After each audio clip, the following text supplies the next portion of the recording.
So we can start. So hello and welcome everybody. My name is Eugenio Quintieri. I'm the Managing Director of FireSafe Europe. This is an European organization representing companies and professional organizations that aim to improve fire safety in buildings. As an official partner of the European Green Week, FireSafe Europe has organized this webinar. Sustainability of fire safety was the link, with the aim of bringing together policymakers, key stakeholders, academic partners to try to establish a clear pathway to connect fire safety and sustainability in the built environment. A big thank you to all the speakers and the participants to this event. If you have any questions, please do not hesitate to ask them in the Q&A section. We'll try to answer to the question as much as we can. And we start the event with Margaret Mcnamee, who's going to assess what's the link between these two topics in order to set the scene. We will then move to the panel discussion, and we will end with the closing remarks delivered by the European Commission. So Margaret Mcnamee is professor in fire safety engineering at the Lund University in Sweden. Her technical expertise in understanding and characterizing the environmental impact of fires, and she worked in the field of fire and combustion research for more than 30 years.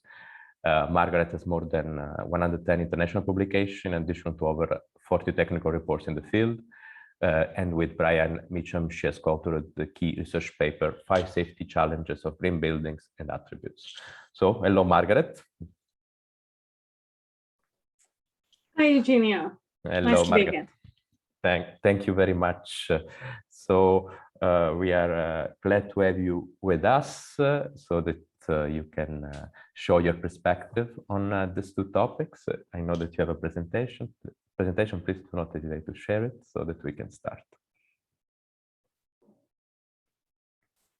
So you can see the presentation now? Yes, good. Thank you. Perfect. Well, thank you for having me here today to talk on this very important subject. As you said, my name is Margaret Mcnamee, and I'm Professor of Fire Safety Engineering in Lund at the university there in Sweden. And I've been working in the field of fire safety since around about the 1990s. And from the outset, much of the focus of what I've been doing is looking at the environmental impact of fires. And more recently, I've been broadening my studies from just the environmental impact to all of sustainability. And today, what I'll be talking about for the next few minutes is trying to illustrate basically how fire safety is an integral part of sustainability. So in 2018, I had the opportunity to open a dialogue through the International Association of Fire Safety Science about concerning societal challenges and how fire research can help to address these. And I should say the IAFSS is the premier international organization. It's a dialogue on fire safety science about research and teaching needs. And as a result of this dialogue, in 2019, the full management board of the IAFSS published a position paper, which we called the IAFSS Agenda 2030 for a Fire Safe World, inspired by Agenda 2030, which had been put together a few years earlier. And the two main societal challenges that were identified, which are basically a collection of related societal challenges, were population growth, urbanization and globalization, and climate change, resiliency and sustainability. And as part of this work, we were able to establish the fact that clearly fire safety and sustainability is a key area for future research to help address these societal challenges that are identified here.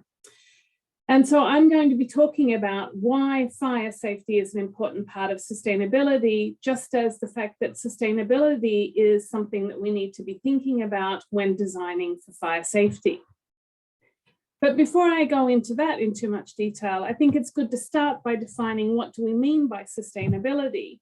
So a common definition that was put forward by the United Nations Brundtland Commission in the 1980s was that a sustainable society meets our present needs without compromising the ability of future generations to meet their needs. So sustainability essentially requires a holistic approach at a systems level to be able to be sure that we're not creating new problems as we solve old problems. So from a sustainability point of view, if we're trying to, for example, improve the building sustainability by reducing energy needs in a building, then we need to consider how do the choices that we're making to reduce energy needs impact on other types of sustainability questions or issues. And this is a particularly relevant example for fire safety because of the fact that often we use large amounts of insulation material when we're improving the energy efficiency of existing buildings or even new buildings.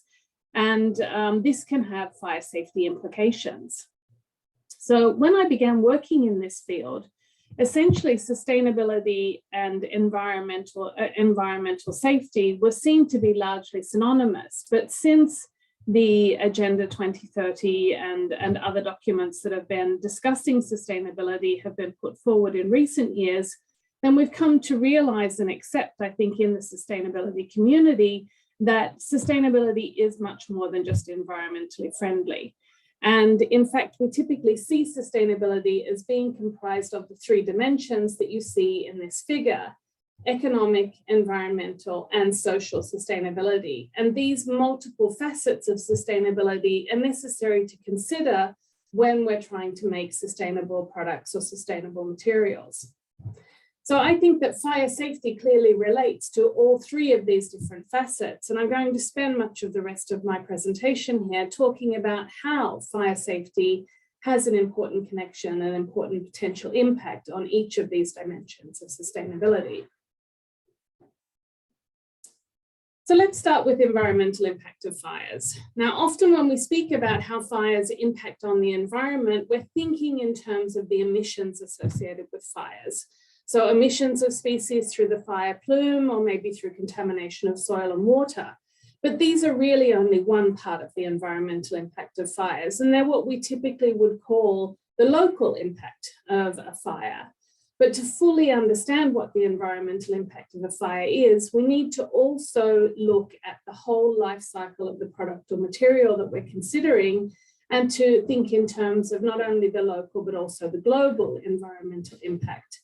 And you can think of the global environmental impact in terms of this figure that you see here on the picture, where we're looking at the entire life cycle of the product or material that we're considering, from raw material extraction through production and use towards end of life.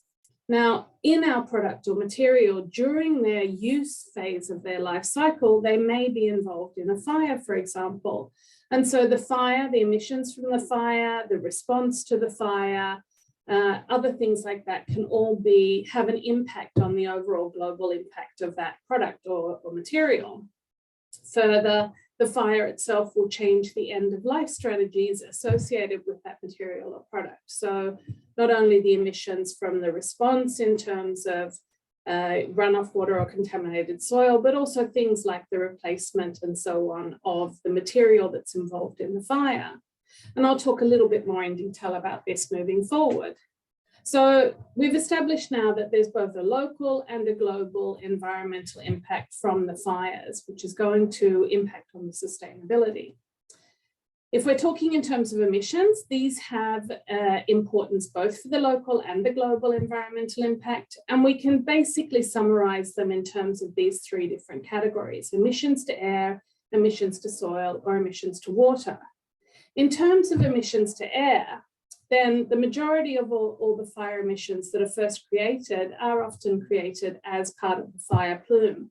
And you can see from this photo down to the left of the picture, then which is from the Buncefield fire in the UK a number of years ago, then you can get a large amount of species that could potentially have an impact on the environment being produced by the fire. These could include soot, aerosols, various different types of particles, can include a whole variety of different types of large organic species as well, which can have significant implications for the environmental impact of that release to air. In terms of release to soil, then it's going to be different types of release to soil that you can consider. It could be deposition from the gaseous fire plume, and how that deposition looks will depend on things like the weather, what the distribution is, what the size of the particle species that are being emitted are, and so on. but it can also be directly to the soil from the fire debris, or maybe from leaching from the firefighting activities, or even rain if the debris from the fire are left out to weather conditions afterwards.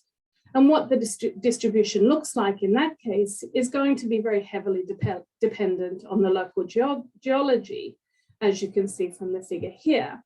Now, if your fire is luckily occurring above clay, then distribution in the soil through clay is going to be fairly slow. So you have time to remove the debris, or maybe even remove some of the contaminated ground material so that it's not going to be further distributed through the geology.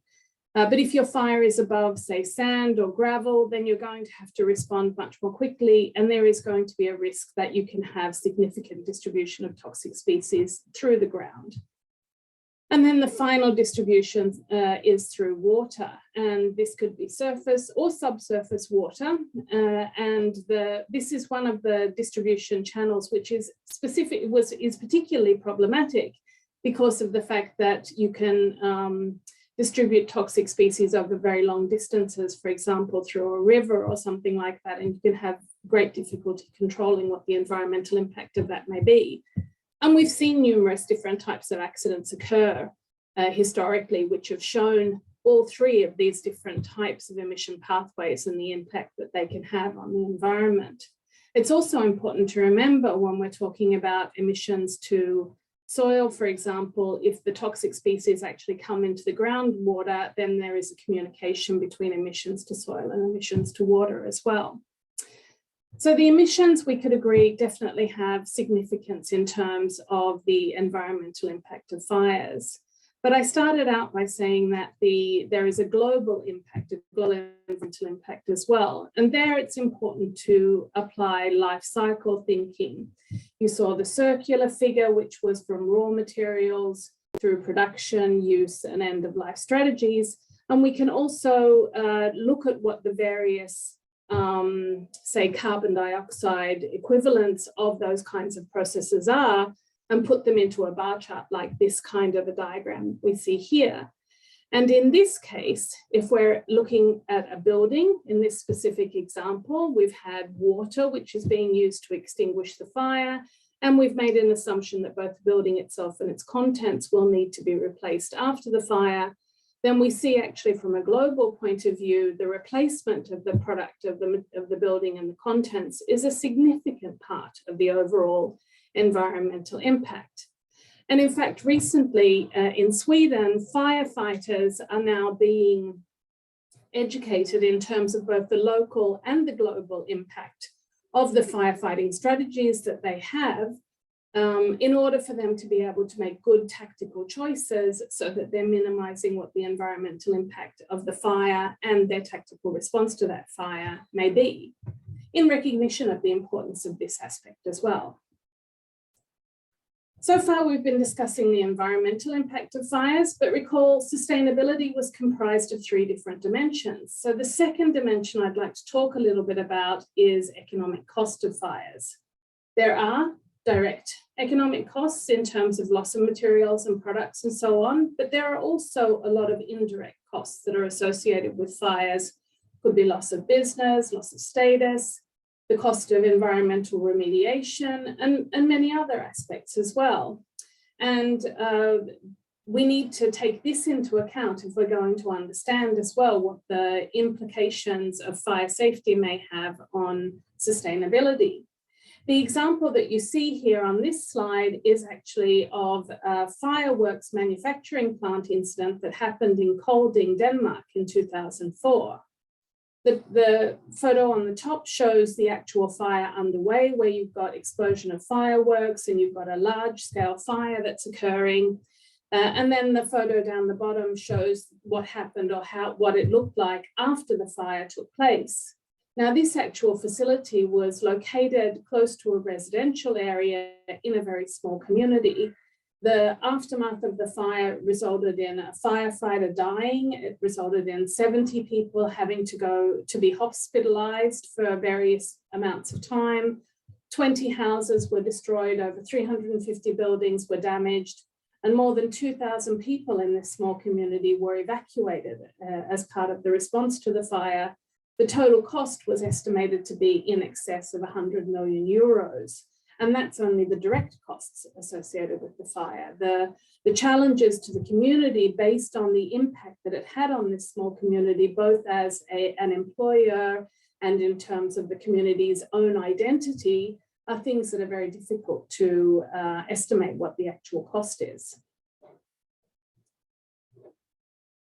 And so the final dimension of sustainability concerns the social impact of fires, something that I was just starting to talk about there on the previous slide. So this relates to things like the loss of the support systems when you have communities being destroyed or a large number of people being evacuated. Maybe a loss of health due to direct exposure to emissions, or it could be mental health issues associated with the way people are responding to such a major incident and its impact on their lives. This could be not least due to the case that people have lost a safe haven in terms of their own home, or in certain cases in terms of losing the whole community. So you can have psychosocial impacts from fires as well. Now, these things are very difficult to monetize. And the photo that you see here on this slide is from the Camp David fire in 2018 in California, where there were many, many homes that were destroyed. And amongst other things, the community of Paradise in California, the whole of that small community was burnt to the ground. The emotional cost of losses like that are just difficult to estimate. There have been some attempts in recent years to try and understand what the cost of these types of fires are. But I think there's still a lot of work that needs to be done in order to be able to understand fully these kinds of events and what the social impact of fires is. So if I try and bring things back to a European type of context, we're all well versed these days in the United Nations Sustainable Development Goals, and these are becoming a basis for many of our political, policy, and scientific decisions that we're making today. And the European Green Deal was developed with these goals in mind and the creation of Sustainable Europe. So in terms of the European Green Deal, this program is about improving well-being of people throughout the dimensions of sustainability. The aims of the program are that the EU will become climate neutral by 2050, to protect human life, animals, and plants by cutting pollution, to help companies become world leaders in clean products and technologies, and to help ensure a just and inclusive transition. Now, these are lofty goals, but they also have been expressed in terms of a number of concrete actions. Some of them have very specific implications for the building sector. And I would argue, based on what I've been talking about with the previous slides, that many of them have some very clear fire safety implications as well. We see on the list here, renovation of buildings, making sure that we're reducing energy consumption in buildings, increasing renewable energy sources, increasing green materials and products, increasing recycling and reuse. All of this will have implications for fire safety in the built environment.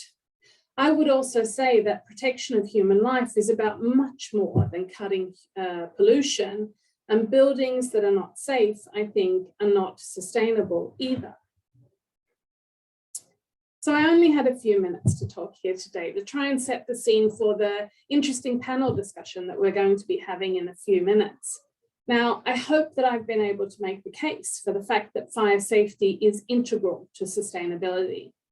Fires have local and global environmental impacts. They have clear economic costs, and they have the potential for significant social impacts, which is a field that I think is important that there's more research done and that we're only really starting to delve into now.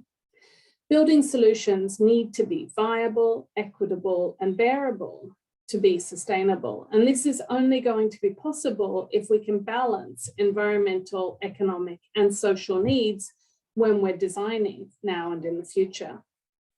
I think that fire safety can actually be an enabler of innovation because of the fact that we're trying to make new solutions to both existing and future types of products, materials, and applications.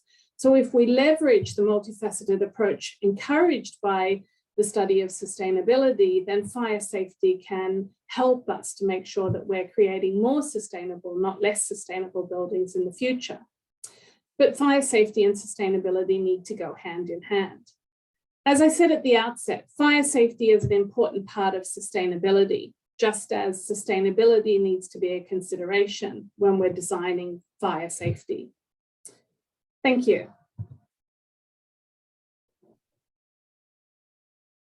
Thank you very much, Margaret. It was extremely interesting, as it was interesting reading your one of your latest studies. That is one of my pillars when it comes to fire safety and sustainability, and how we can connect these two topics. So thank you very much, Margaret. Thank you. Thank you. So we can now move to the panel discussion. I will introduce the different panelists. We have Brian Mitchum, and Brian is managing principal of Mitchum Associates. Brian develops risk-informed performance-based solutions to complex building and infrastructure challenges, provides peer review services, conducts buildings and fire regulatory system studies, and undertakes research in these areas and much more. And he has taken work for government, NGOs, corporations in numerous countries, and is chair of several international associations that are active in the fire safety sector. Brian has authored more than 300 publications, and particularly has co-authored the key research paper, Fire Safety Challenges of Green Building and Attributes with Margaret. Hello, Brian. Hello, Eugenio. Thank you very much for inviting me to this. I look forward to the discussion. Thank you. Thank you very much for accepting our invitation. Then we have Christian Funbai-Shu. I hope I pronounced it well, Christian.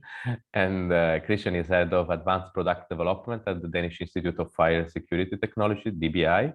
And Christian is leading a team of 9 innovation consultants and developers with the mission to help sustainable building materials to enter the market using fire as design parameter. And at DBI, Christian is also leading a strategic impact area with focus on fire technical research and development with bio-based and circular building materials. Hello, Christian, and thank you very much for joining us. Hello, thank you so much for the invitation. I look forward to the panel discussion. Then we have Fanny. Fanny Guy is the Standards and Regulatory Affairs Manager at PAROC, Owens Corning. She's responsible for the European Division of Mineral Wool Insulation. Fanny has a vast experience in project management, public affairs, and regulatory affairs, and she's also the chairwoman of the Fire Safe Europe Technical Regulatory Affairs Task Force. Hello, Fanny, and welcome. Thank you, and good afternoon, everyone. Looking forward to the discussion. Thank you for having me.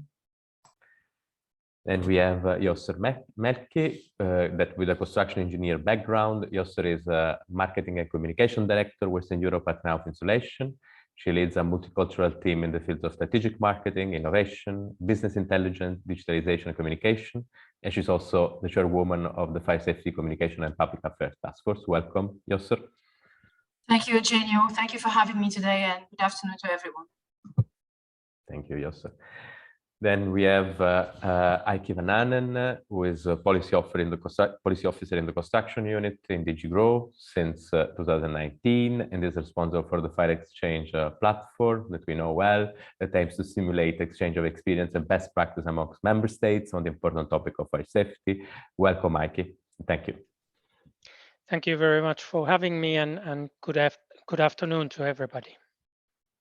And last but not least, we have Grunde Jomas, who is the Frisbee Era Chair holder and the head of Department for Research and for Fire Safe Sustainable Environment at the Slovenian National Building and Civil Engineering Institute, ZAK. He's also professor at the University of Primorska in the Faculty of Mathematics, Natural Sciences and Information Technology. Grunde has a broad experience in experimental combustion and fire safety research, and he currently focuses on fire safety research that can support the demands for increased sustainability for new renovated buildings. Welcome, Grunde. Thank you, Eugenio, and thank you to the people in attendance and the panelists. I'm looking forward to it. So I can ask now all the panelists to switch on the camera so that we can have a kind of a gallery view, so that it looks more like a physical panel. And we can have Josser missing maybe. But then Joseph will connect as well with their cam. Here she is. And then I will start, I can start maybe from, let's say, what is going on today in terms of sustainability and sustainable measures and sustainable policies, and try to investigate how this have a link with fire safety. And I will start maybe with Grunde. Grunde, the European Union is taking today different initiatives to increase the sustainability of the built environment in terms of increasing deployment of renewable energies, use of sustainable products, and improving the energy efficiency of our buildings. Do these initiatives have an impact on the fire safety of our buildings? Yes, I think is the short answer. There's different things going on. I think two of the big aspects to consider is the renovation aspects, and the second one, the very fresh Repower EU gives a lot of demands, one of which that I want to highlight, also because this is something I worked on and know a little bit about, is the photovoltaics on buildings. And then there's, of course, both the BIPV, the building integrated, and the building applied PV. But they do change, if we take that from the Repower EU, by adding these, we're changing things quite substantially, whether it's the way the facade is built, or say on a roof where we put solar panels on top. And the thing that is often, there are, of course, the building integrated ones follow as a construction product, will be tested according to reaction to fire standards that are established. However, they're not tested as a system. So we're not testing them necessarily in the environment that they're interacting on. So if you take a building integrated PV, and we do test, say, in an SPI test, we test it on the surface, but not on the back where the cables are, which is closer to the insulation material on the back, to the gap size, and so on. We don't know, we don't have these things in place. And when it comes to the ones on the roof, the building applied ones, then again, we don't test the system. The module itself follows some electric standards, because it's an electric component, so it is completely not really tested for fire safety as such.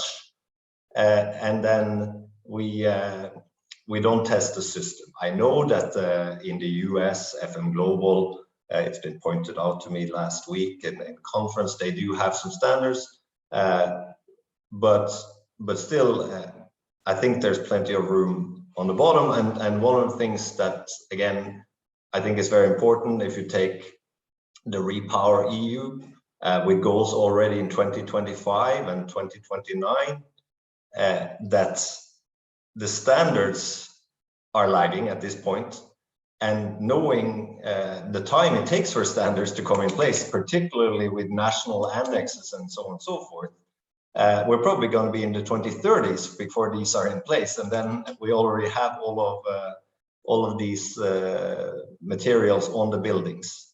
And this is obviously, to me, quite a bit of challenge, and why we need to address and act quite quickly on some of these things. Then,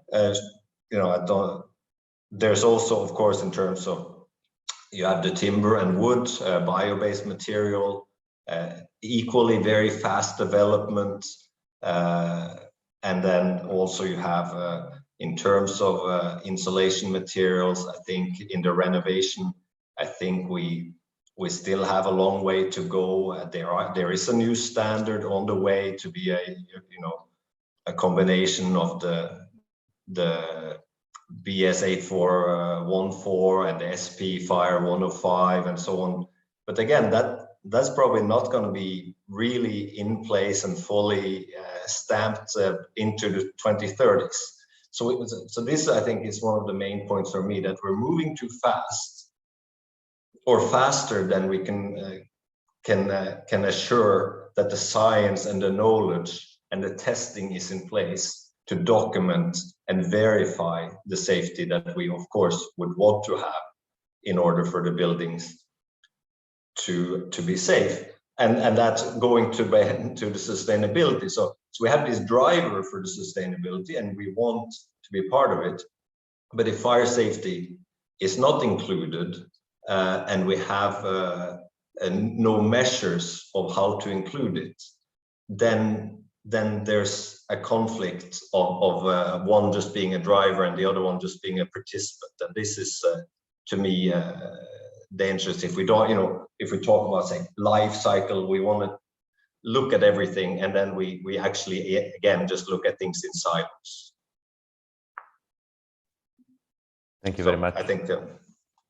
Thank you very much, Grunde. So it was you made I think very important points by saying that we need to accelerate, because the change is happening today, and we need to be able to ensure that this change that we have today, the built environment, include properly fire safety.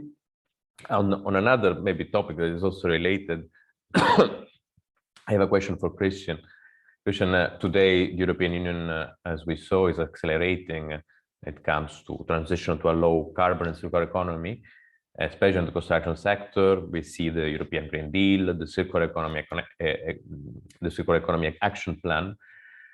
What are, in your opinion, the challenges and opportunities of integrating then fire safety into circular economy? So I think that there are plenty of challenges and opportunities, but I will just try to focus on to maybe the three most important ones that I at least feel like is important to highlight. So first of all, I think that fire safety has a huge impact and opportunity to realize sustainable building and innovating buildings. I really like that Margaret mentioned in the end of her slide and presentation that fire safety can be an enabler for sustainability. And one of the challenges that we are experiencing is that fire safety is sometimes being brought too late into the process. It becomes a showstopper, and that's both the case for I see material producers who want to go to market. They don't think about the fire safety issues or documentation until it's too late. And we really try to communicate the message that fire is a design parameter that should be thought of into robust materials, and that could make up for more safe and sustainable buildings. So the first real challenge I would like to highlight is fire should be considered earlier on in the process. If not, it becomes a showstopper. So fire is a design parameter. Then the whole circular aspect, we see a lot of new materials coming, beginning to enter the market, or they have a lot of good ideas and innovation in the industry. But it is new uncovered territory and ground when you try to bring in a waste material into the building industry. You try to use products second time. There's so much need of information about those materials. So there's a lot of challenges related to that, but there's also a lot of opportunities in terms of both recycle and reuse one-to-one. Then I would say that also looking into the bio-based material development and buildings, there's also an aging challenge that needs to be kind of looked into and addressed. So we want our fire properties and fire safety levels to be the same in the entire building lifetime. And I think aging and durability in relation to fire and sustainability, I think that's also a very interesting challenge, but also I would say an opportunity, in the sense that the more we know of our long-term durability of fire safety properties, the better we can talk about second-time life and reusability.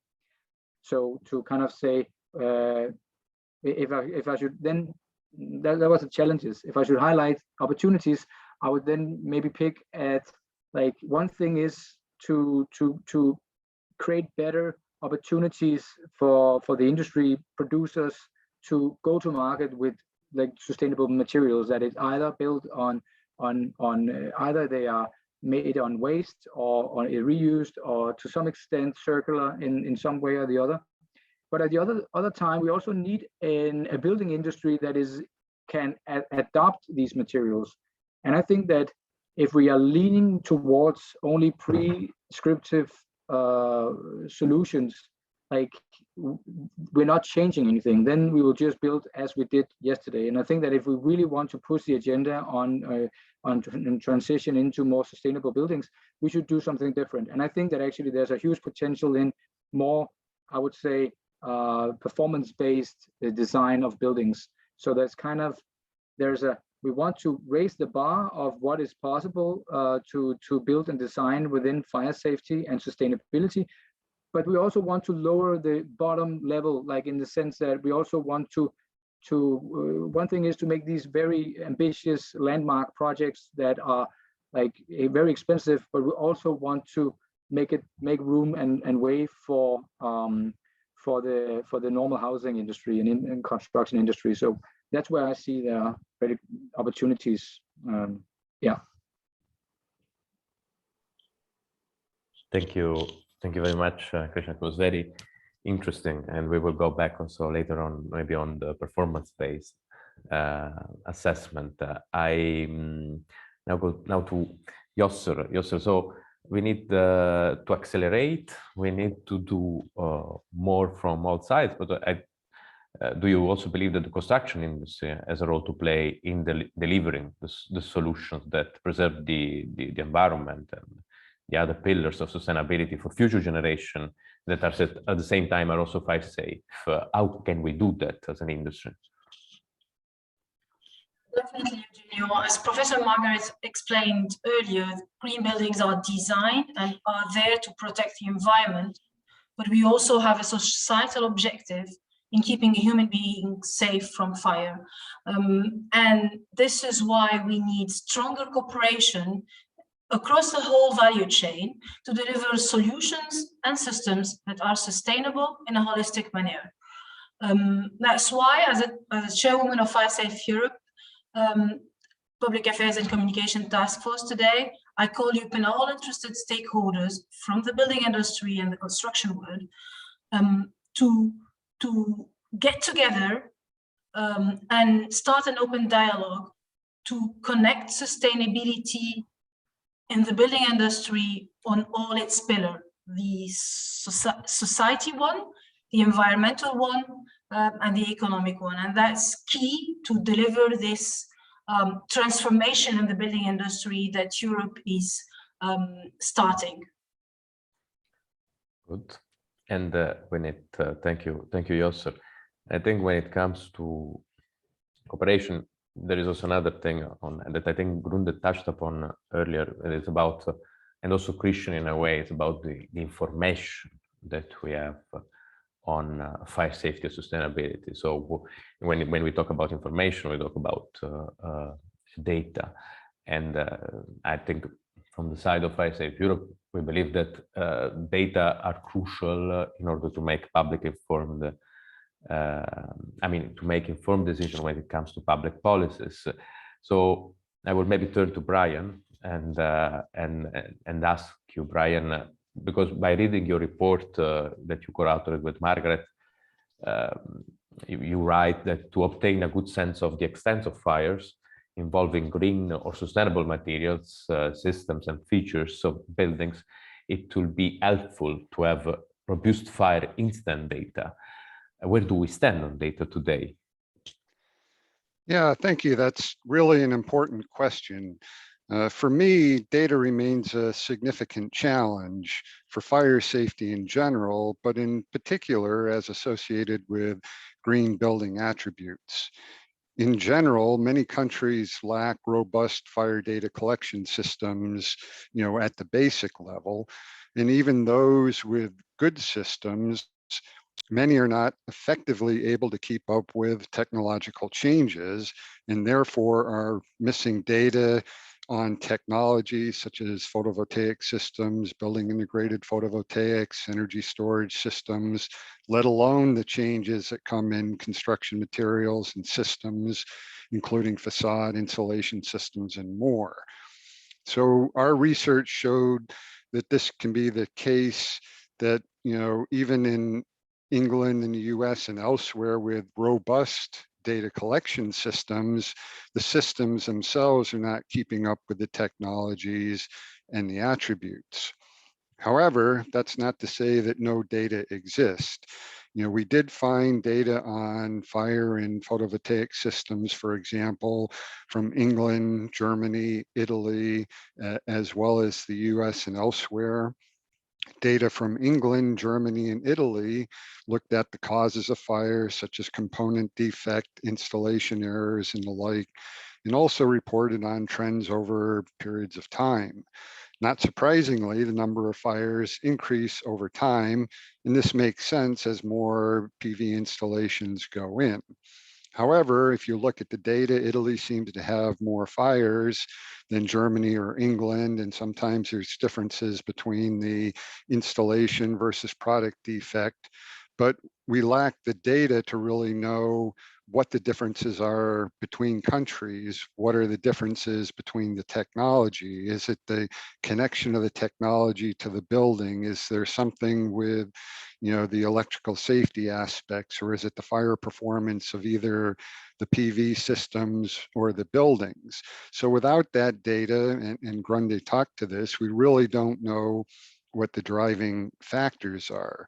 And we also don't have enough robust data to know whether, you know, the fire problem is increasing or decreasing based on the total numbers of systems being installed. So we don't really even have enough trend data. So fundamentally, being able to collect more specific data that talks to sustainable technology, sustainable attributes in buildings, and the combinations of how these buildings are constructed holistically, as many of the speakers have talked about, will really help us understand better both the extent of the problem and the efficacy of mitigation measures that are being put into place, which is something we also lack data on today. Thank you very much, Brian. So it's clear that we need to do more when it comes to data that links sustainability and fire safety. And maybe I can ask the same question to Grunde, maybe I go a bit further. So Grunde, does the link between these two topics need to pass through better? And then I would say also more harmonized data in order to make comparison.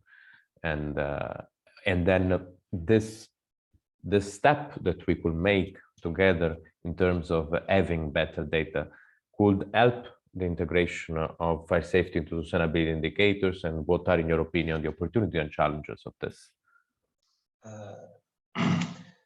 Well, you know, so there, from the sustainability side, which we very much want to be part of, there's a increasing demand for quantification. There are now many countries in their building regulations that are requiring to put out how much CO2 per square meter that the new building is gonna have. So it's quantification. And so if we want to be part of the quantification, of course, we also need data, and these data are then the data that relates and links fire safety with sustainability. So there's a two, so it's multifaceted in that sense, because we want data for fire by itself that then can feed into these calculations, and this is again where interdisciplinarity is key, because I'm obviously and most of the people that are fire experts are not experts on how these calculations are done for the carbon LCA analysis of the buildings. So we need to have a dialogue on how these numbers can be calculated, because fire safety we have been in building regulations since the beginning of building regulations, more or less. Sustainability has come in now, basically, and there's not yet, as far as I know, the goals for CO2 per square meter. It's just a starting point is to to count it, and then of course, as soon as you start to count, somebody's going to put a target, because now we have numbers and people want to compete, and one country is going to be better than another, and saying X minus 2 CO2 kilos per meter squared. But fire safety is counted in predominantly from a building regulations is counted in life safety, and that doesn't really convert into CO2 per meter squared. So this is again a challenge in how we're gonna incorporate it. But again, we need the data, and the worst thing we can do, and I think Brian can attest to that because he was very much in on the starting point in the 90s of performance-based fire design. And I think that he probably had a vision that we'd come a little bit further than we are today, 30 years later. And part of that, I think, was because there was about 20 years or so where nobody really did the numbers to feed into the system and just did, were just experts without gathering it as a discipline and developing it as a discipline. So when it comes to fire, we need to have good data for the fire so that we can know from a probabilistic point of view, what's the contribution for a fire as a probabilistic event into the life cycle of a building. What are the impacts? And then of course, we need to use the data to learn from them so that we can be better and better over time. This is one of the things that we with fire has maybe a little bit advantage of say just a material that goes into a building, because that is there, but we can learn over time and we can actually catch up and do things retrospectively a little bit easier. And with that, I just also wanted to say that we need, there's this EU Firestat project that Heikki has been involved in, that is trying to already look at some of these things of gathering more data and on a European level gather data. But that's, like I said, that's the data that we need to feed into the model that connects sustainability and fire safety. And yeah, I had one more note, sorry, I took a note from Christian's point, is that I think it's a very good point what he said with landmark buildings, because we know with globalization, it's no longer best to be, a curiosity in your own country. Now it has to be a global landmark. And one of the highest and newest things to make a landmark is to build in timber, to build large, big in timber. And with that, there's combined, say, with the Repower EU, all of those timber buildings now apparently will have a requirement on putting PV or photovoltaics on them. And I don't know if that has been addressed. I guess it's going to be a challenge for some of the buildings that are already almost approved, because by 2025, they actually have to have PV solutions on them. And that's going to be another challenge of combining, say, sustainability of building in timber and a requirement of putting PV on all buildings. Thank you very much, Grunde. You touched upon the data and what we need, but also what the European Union is doing. So the question is to Heikki now. So we are having discussion. We need better data according to the experts on fire safety, and also on with the link on sustainability. And in order to have a kind of more holistic vision of sustainability, so where do we stand today with the EU Firestat project? And do you see any potential future integration of sustainability in the follow-up of the project or in the future initiatives of the FIAP platform? Yes. Before I go into the project itself, I would like to kind of confirm or agree what Brian and Grunde said earlier. The picture that we received and what we have from the project is that the approaches in the member states are very different from each other. So there are member states who are collecting a lot of data, very robust data, but there are also member states that are kind of lagging behind with very, let's say, limited approaches. And the issue is that when you have a system in place, it's of course beneficial for the member state, and member state itself within the member state is probably managing the issue the way it should be managing it. But I think at the European level, this approach of being scattered and not kind of harmonized misses an opportunity. Misses an opportunity of cross-learning. I would be very careful in saying that we need to make comparisons. I would rather say that we would need to have a common basis of understanding how we approach these things, so we can understand better what strategies, for example, in different member states have brought good results by implementation. And this is, I would say, and it should be the main objective of any harmonization that we hopefully will have in this area. But for the project itself, the project is in the finalization phase. As a matter of fact, we are working or refining the final report. Should have been there already, but there were some hiccups in the way. So final report will be there soonish. To be honest with you, I don't know how long it will take to get through the, let's say, publication process at our end, but it's there. It will be there.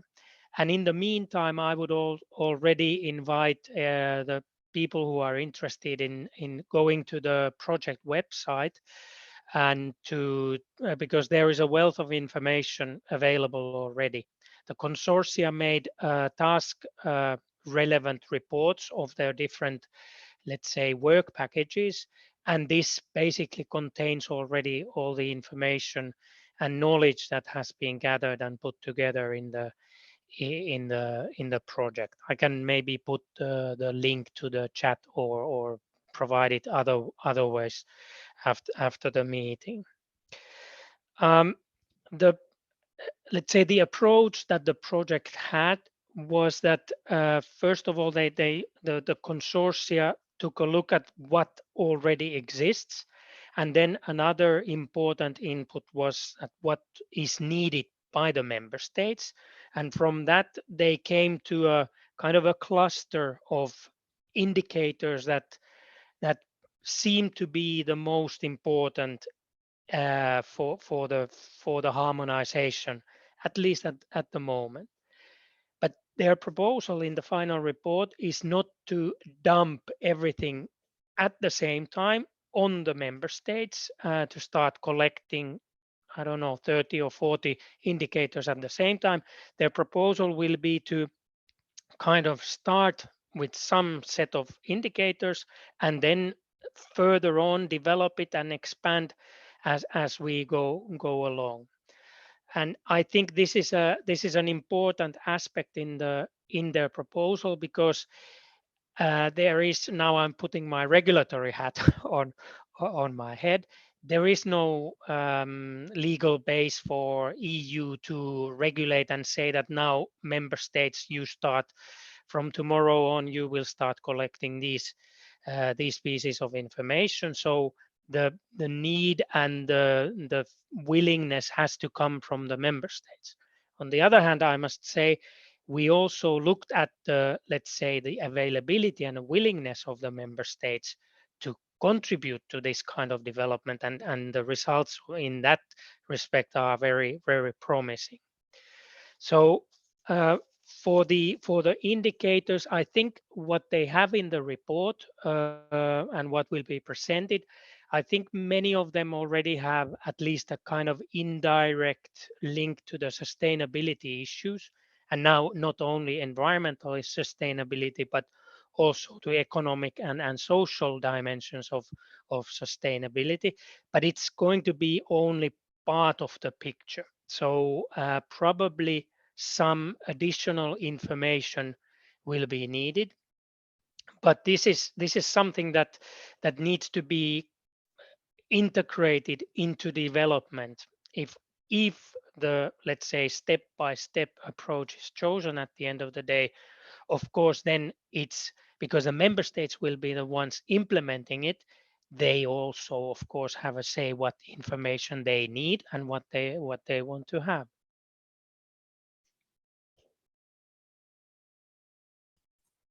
Thank you, Ike.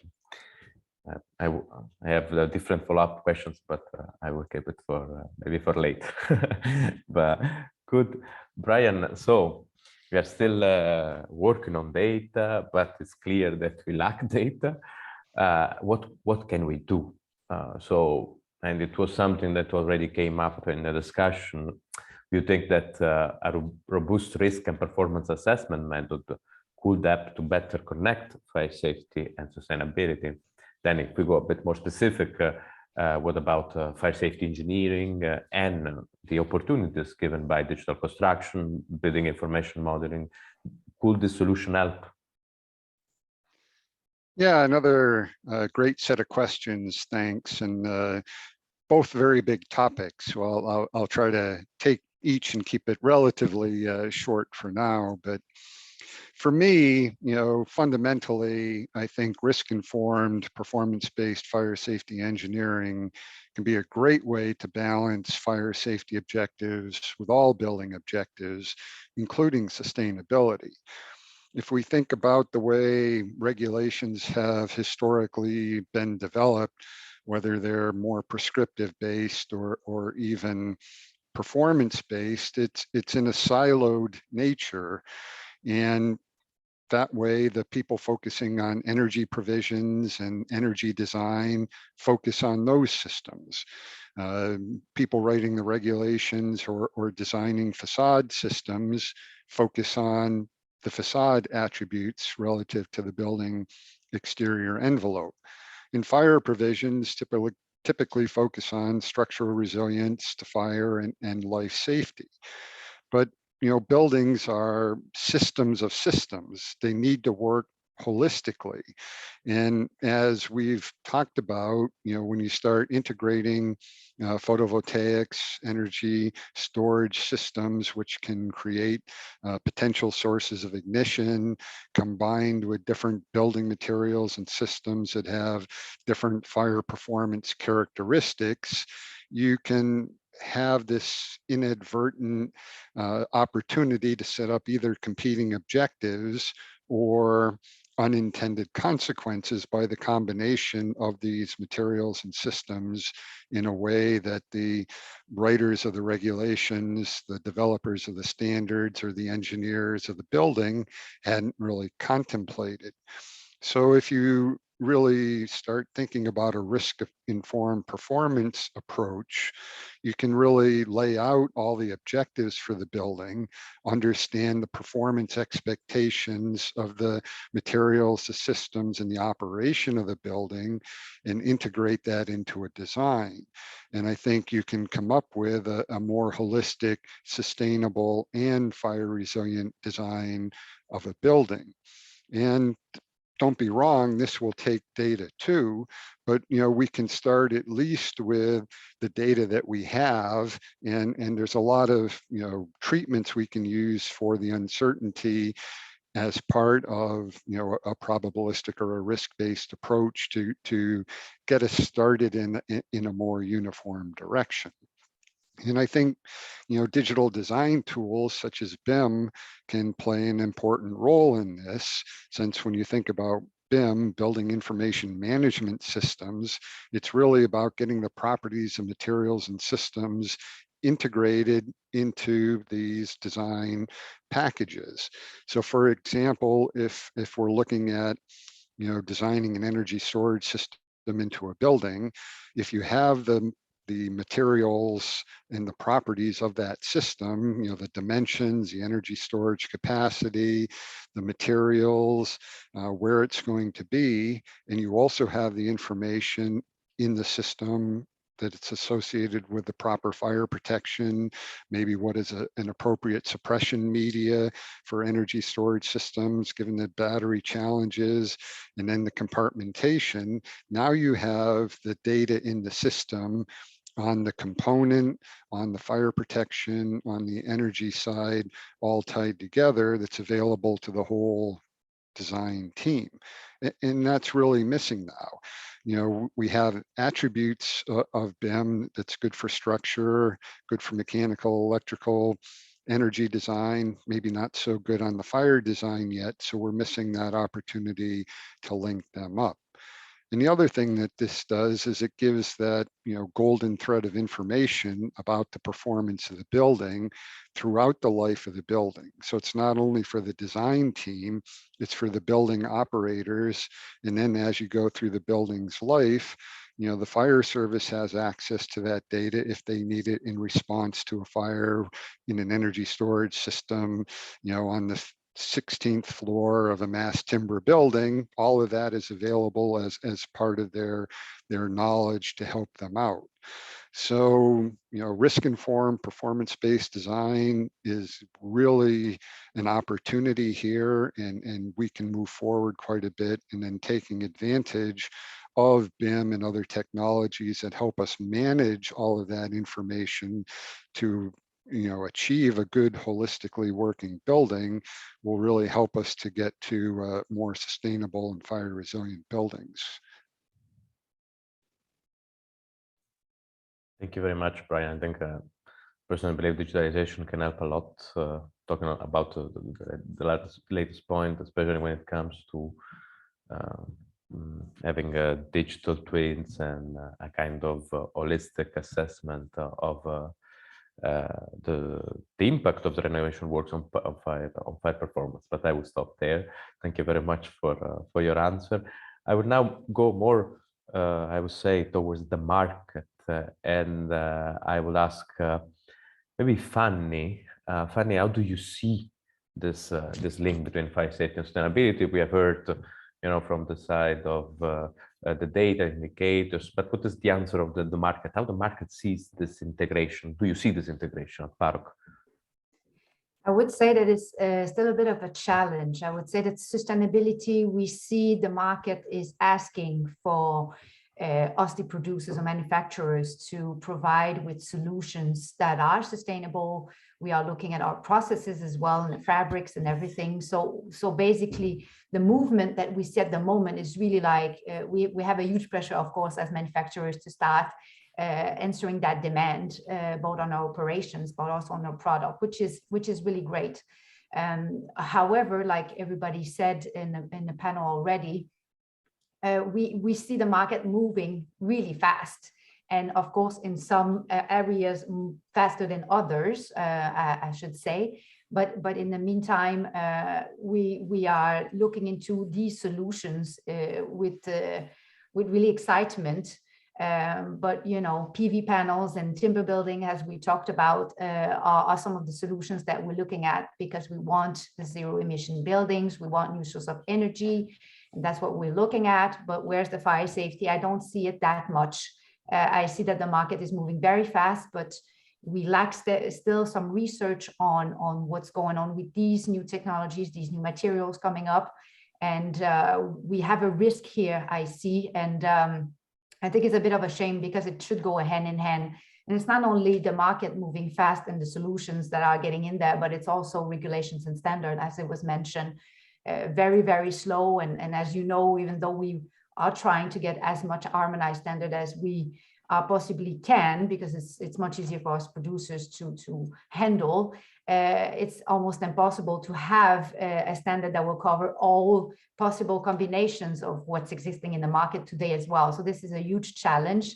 So I would say that there's a lot of work though for me it's kind of obvious that if we're going towards sustainability, we should make sure that we have the same level of fire safety in our buildings, because it's like you say, a lot of economic loss, social and environmental losses that we risk if we don't do that. So we should be very careful not to miss the boat.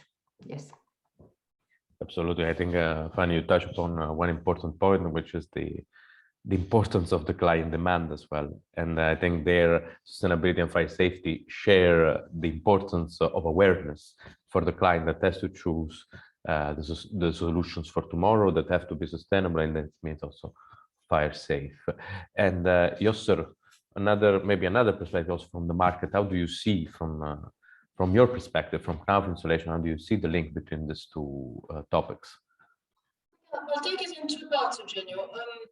First of all, I think the market agrees that the unique link that unconditionally connects fire safety to sustainability is in that sweet spot between responsibility and care towards people and planet. That should make the DNA of any sustainable buildings. No one can contest that. Sorry. Talking about sustainability. Responsibility is about respect and risk management, and that's what fire safety is about, as well as sustainability. And what we see today in the market is that the trend is really to look at greenhouse emissions and water usage. And as the world is pushing toward a carbon-free economy, fire safety engineering and authorities they should be assessing the impact of these innovations and the various technologies of building materials and equipments on fire safety and building resilience. What is interesting, and what I hear from our panelists today, is that Europe is providing interesting tools and schemes to accelerate this transformation. We're talking about levels, we're talking about BIM, we're talking about data management and transparency. However, the challenge is still that the regulatory background behind and the link is not really ensured to make sustainable building truly sustainable and resilient. And our call to the whole value chain is to make sure that buildings renovation, as well as new construction, are carbon-free, yes, but also fire safe by design. And this is what I heard one of our panelists saying today. And that's a concept we should be looking at. And the challenge is that we're not there yet. We're missing those links from a regulatory perspective and all the schemes we see in Europe or at local levels.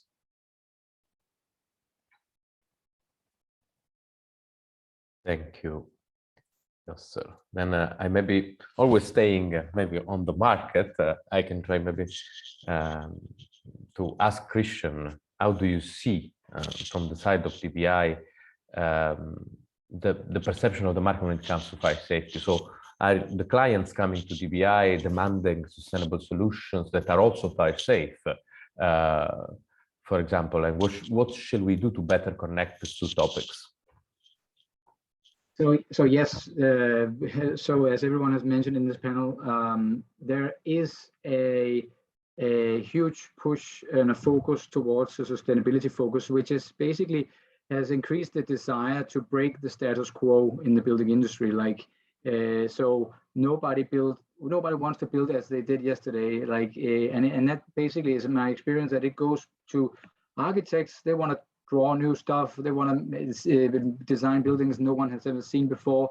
People want to live in houses only covered in a wood cladding. And like, if people could get everything they wanted, they would just have unexposed timber structures and all surfaces in timber. And so basically, like, for them, the sky is the limit. And I think that that this is where we need to be able to follow that transition. And and then again, with the design, like fire as a design parameter, like where is the limitation? I think we should follow the industry to where they want to go with new different materials, whether it's geopolymers or solar panels or what they want to do. But it should just be, as you also mentioned, in a way where we have that fire safety is still being upheld. So we do. So for example, but it's like nobody. So the prescriptive rules, like what we experience is that we help a lot of clients today making things happen that couldn't maybe, that never has been done before. For example, it's only a couple of weeks ago that we helped a school in Denmark with a thatched facade, two floors, and without sprinklers.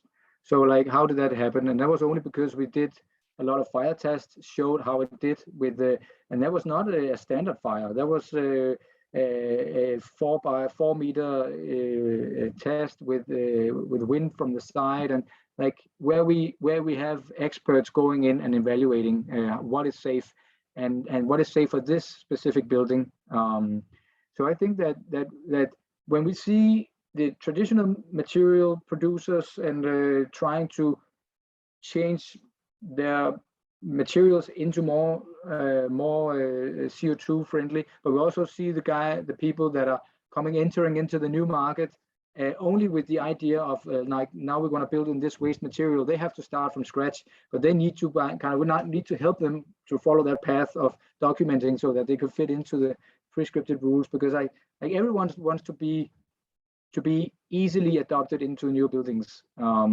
And for some it's about changing, and for some it's about getting up to speed, so to speak. And I think that what we can do across the people listening and people in the panel, and I think across Europe, I think what we should be better at is to demonstrate and share knowledge across, but also put into motion projects that has that taps into this agenda of what can we do, raise the bar of what is possible to support the ambitious first movers and the projects to solve the fire technical challenges in different ways. And I guess that because like waiting for standards, like that's not, like things are going so fast that of course standards has to follow up, but as we all know, it's always 10 years behind, and so it's just very important that we get specialists and experts to steer the direction in a safe and sustainable manner. And I guess this is what we are here for. So yeah. Thank you, Christian. What I'm hearing from the different panels, I think in a way we lack some structural elements in order to accelerate this process, but we should not wait. We already have some means and some projects that we could develop on this better integration between sustainability and fire safety.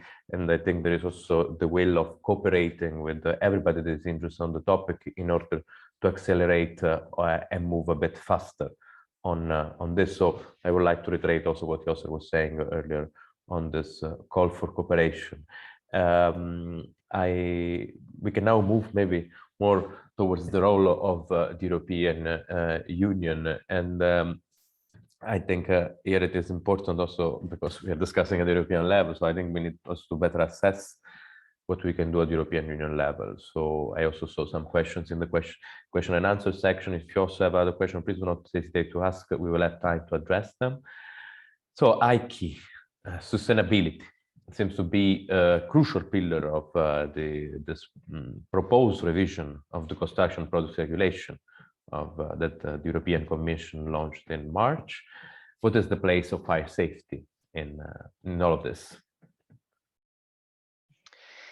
I think when you look at the proposal, the let's say the place and the importance of the fire safety has not changed. It's the interesting thing is that both of these, environmental sustainability and fire safety, they are kind of horizontal issues. Why the proposal probably looks like emphasizing more now on the sustainability and environmental sustainability in particular is the fact that the current one, so the current CPR is very, very thin in this respect. We are talking about responsible use of resources, and as we have come from beginning of 2000 until now, we know much more, and we have more needs, and this is probably the reason why why you will see when you look at the proposal that there is a lot of more emphasis on the sustainability issues than probably on fire. But I don't think this is the case. If you look at the part that, as I said, the role of the fire safety is more or less the same at the level of the regulation. So you will find it in annex, basic requirements for construction works. Now that part of the regulation is elaborated more. And we hope that the notion of whole life cycle of a building or construction works will come better into the play. But in general terms, the fire safety issues will still continue to be implemented in practical terms at the level of the harmonized technical specifications, so at standards or European assessment documents, and I don't see big changes there.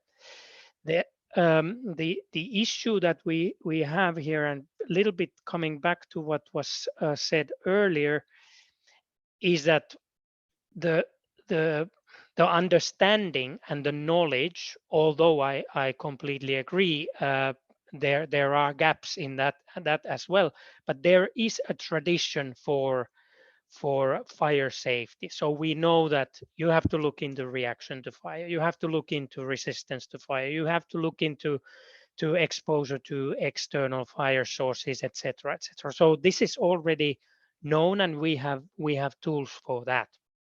Whereas in environmental sustainability, we are not there yet. So these things need to be developed. And now coming or giving a bit of a comment on the issue of fire safety engineering is that and now speaking under control of the practitioners, but I was just wondering when listening what you said, that I'm just wondering how much of a kind of a hostage the new approaches are on the current way of thinking, because the current way of thinking, current way of standardization, current way of testing products are based on the knowledge that we already had before, which is prescriptive based design. So if you fill these requirements, you're okay.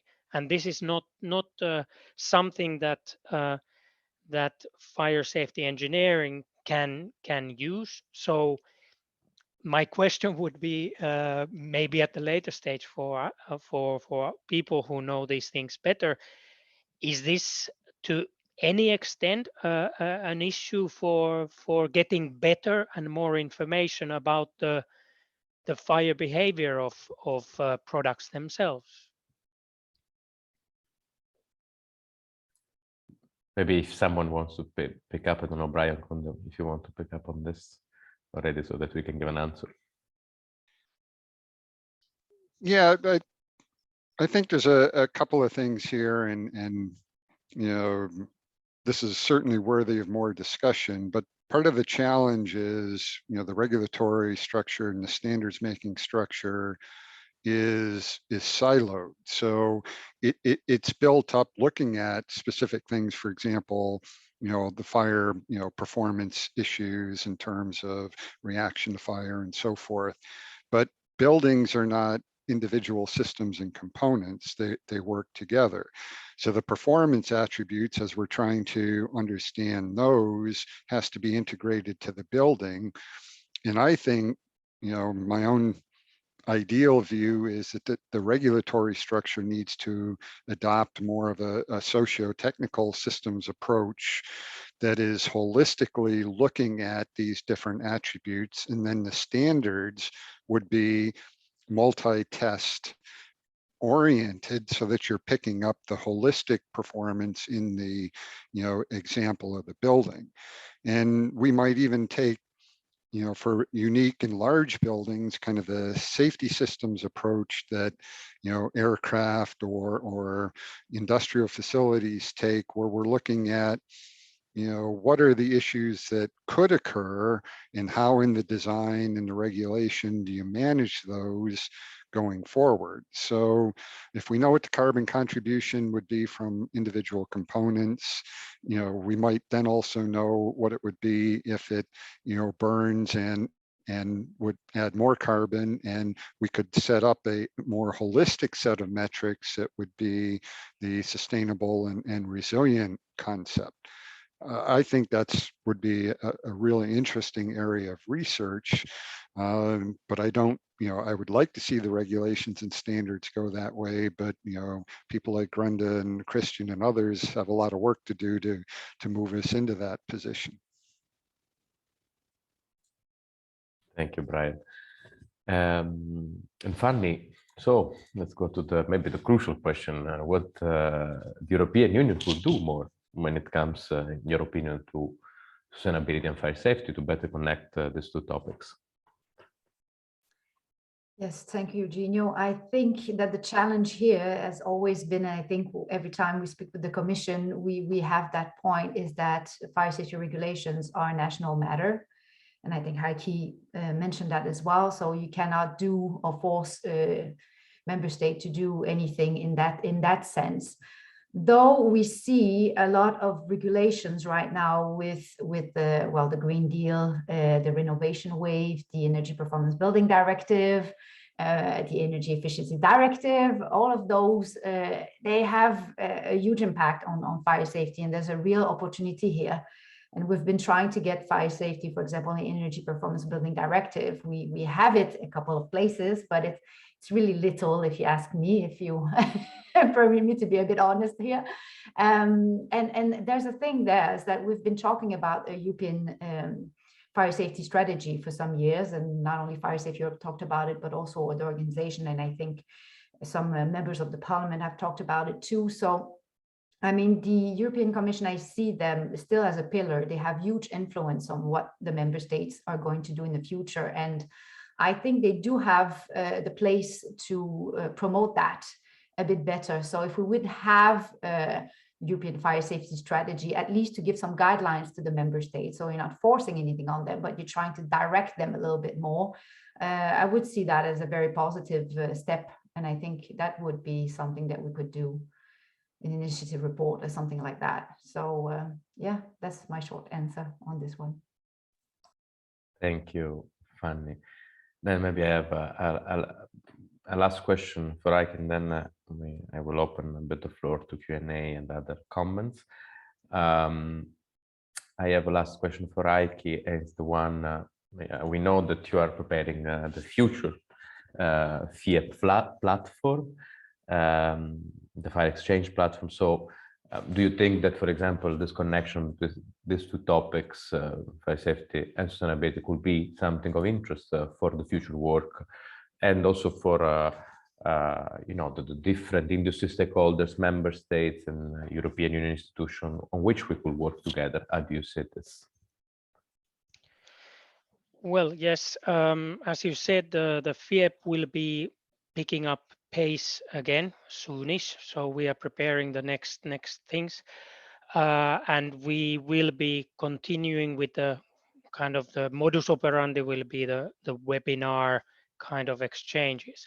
But to answer your question, I don't see any reason why this topic could not be discussed in the or picked up by FIEP.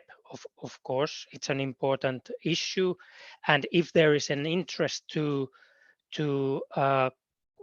different stakeholders come together and discuss this issue and develop it further, FIEP is there to provide a platform. But I want to emphasize still one thing, and not related only to this topic, but any other topic.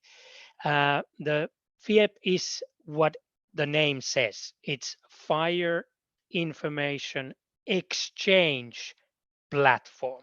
So we have to have those contributors who have an interest to exchange the information, and then that can develop in the platform into some things. reports or webinars, or I don't know what, but the short answer to your question is yes, of course.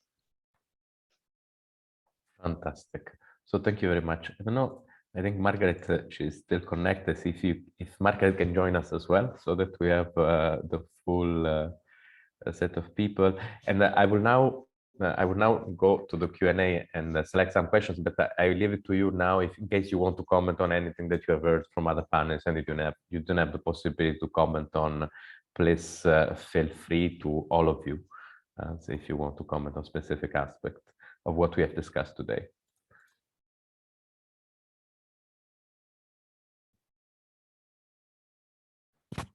Margaret, you try to, no, yeah. I'm sorry, was that a specific question to me? No, it was to everybody. Yeah. It was to everybody in case, because we had a lot of questions, so maybe, I don't know if you didn't have, and we are many speakers, so if you don't have the possibility to comment on something, you wanted to specify something on what you heard today, please don't hesitate. In the meanwhile, I select some questions to ask. Maybe I can just make one comment. I think listening to the discussion that I've been listening to here, and also based on the introduction that I gave, I think, one of the things that we can maybe agree on is that the concept of fire safety definitely has an impact on the sustainability of whatever the building or system is that we're looking at. And that sustainability is complex, that it's not just one single thing. Having worked in the field of fire safety and so environmental safety for about over 30 years, then I can see that there have been some changes over time, and we really need to work at trying to optimize both sustainability and fire safety. I think that an important thing from my point of view, coming from fire science research, is that we're very pro sustainability. We want to make sure that things are sustainable. I mean, we all want a sustainable society. But, I think that we can recognize that there are a lot of possibilities of creating fire safe sustainability. So I'd like to see a lot more research on that moving forward.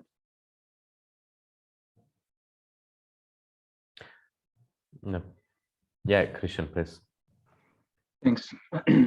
So I agree with Margaret in the sense that, it seems like sustainability is still a very difficult term to be 100% agree on.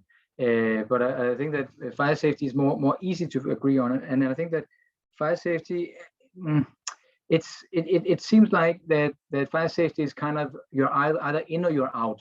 Like it has very much been in box thinking, like it's either this or that, and I think that the color palette to some extent should be more widened up. Like there are many gray areas, many things in between, and I think that should be explored even more to come. Also, when want to follow this transition towards more sustainable building. So I think that, and that's why I just want to emphasize that I think that one thing is to talk about in fire research areas, that to talk about that performance-based design is something that is possible, and you can do that. And it has been in the Danish building code, and probably also in other countries' building codes for a very long time, that it's an option. You can go prescriptive, or you can just also document alternatively. But in reality, very few companies and very few buildings are actually designed using performance-based methods and procedures.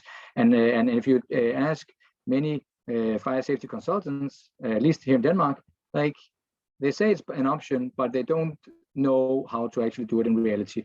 So it's kind of like there's a gap between what we say we can do, but we actually very, very seldom go that way. So I think that's something that could be much more, like there's so much opportunity to gather in that area, in my opinion, because it seems like that fire consultant engineers, they are the magicians in realizing these buildings today, like especially going outside of the prescriptive areas, and that's basically what we are going to see even more of in this sustainable agenda. So yeah, that's just want to say that. Please, Brian. Yeah, just to follow up on what Christian was saying, I think performance-based design can help a lot, but what we really need to know is what performance of the building do we want? And I think this is a bit of the challenge, quite frankly, with the sustainability issue, but also with fire safety and the regulatory structure. We were talking a bit about the construction, products regulation, right? It's in the title, construction products. Buildings are not products, right? So if we're talking about sustainable buildings and fire resilient buildings, it's more than an individual collection of products. And this is where performance-based design for energy, performance-based design for fire, and all the rest is really important. But we need the test methods to deliver the metrics of performance in terms of how the building should operate. And so I recognize the challenges and the differences between, what the Commission can do in the European Union versus the sovereign states. But in each country, you have to know what the performance is you want out of the buildings, how the regulations that help you understand how the components work together to give you that building, and then you can measure the performance of the sustainability and the fire resilience. We lack so many of the metrics, but I think we start by lacking clear objectives. And for me, it would be really interesting, again, could somebody lay out what are the actual performance objectives you want for a building, right? And how does then the current regulatory structure fit in, and where would you need to change? Because when we talk about the building as a holistic system, you might have a few different regulatory objectives that would lead to different performances that would help guide some of this discussion. So I think, maybe just a little bit changing how we look at things would open up more opportunities on the design side that results in more sustainable and fire resilient buildings.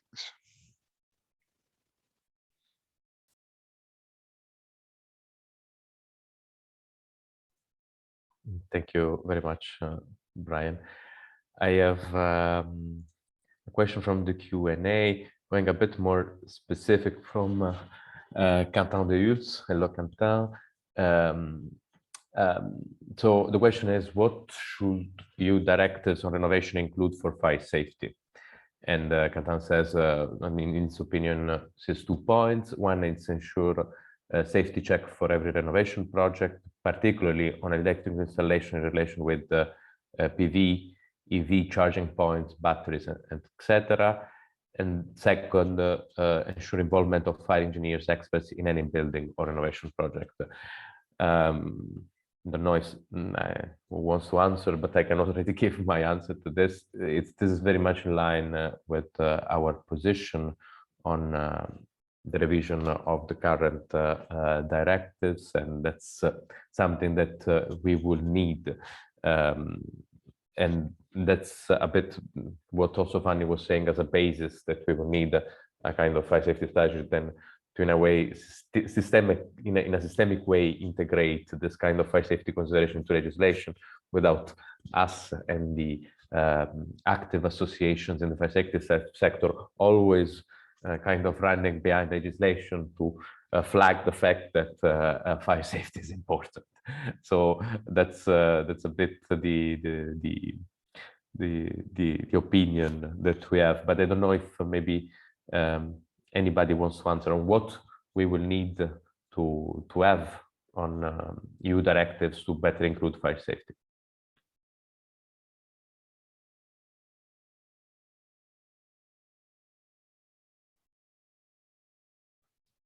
It's a difficult one. Absolutely, because I think there is much that we can do in terms of fire safety in European directives. Then I think the issue there is always how we navigate this maritime border between the competence of the member states and the competence of the European Union, which is always for me a bit the challenge. But I also believe that we need as a sector, but also as institutions to move a bit forward on this principle, because as Fanny was saying, we are today faced with the fact that we have a lot of legislation that is having an impact on fire safety.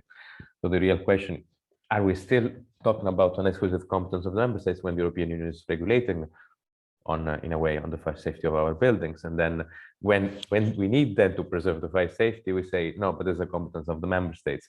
So there we find a bit of a contradiction. That doesn't mean not having fire safety anymore in the competence of the member states. It's trying to open up our mind and see what we can do in terms of coordination of the European Union when it comes to fire safety. I have two hands raised before I talk too much. I have Margaret who wanted to intervene, maybe on this topic. I think Yossa was first, actually. Sorry, I was speaking, I didn't see it. Yes, sir, please. Yeah, I think one of the easy ways to get a link between Europe and the national competencies on fire is to add fire requirements and fire indications on the EPPD and on CPR. These are by excellence tools that you can make the link with national competencies on fire. Then it's the role of the countries to merge that together. But as a first step, I see that fire safety should be there on EPPDs and CPR.